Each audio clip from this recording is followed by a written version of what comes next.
This is the Lone Crater YouTube. We hope this video helps. In this video, I will show you how to make a delicious spicy sauce for your ramen. First, gather all your ingredients, ensuring you have fresh aromatics like garlic and ginger ready to go.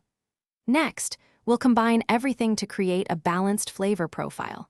Finally, I'll guide you on adjusting the heat to perfectly match your taste. Let's dive into the key components.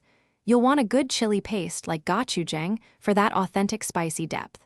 Soy sauce and sesame oil are crucial for a rich, savory umami.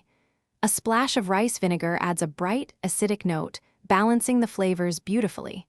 Don't forget a touch of sweetness, perhaps honey or a teaspoon of sugar, to round it all out. Now for the fun part, mixing.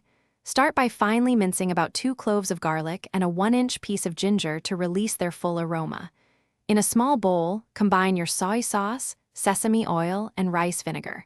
Then, whisk in your chosen chili paste until it's completely smooth. Give it a quick taste and adjust any seasonings to your liking. This sauce is incredibly versatile. For more heat, simply add extra chili flakes. If you prefer a creamier texture, a spoonful of peanut butter works wonders. Garnish your ramen with fresh chopped green onions and a sprinkle of sesame seeds for added crunch and flavor.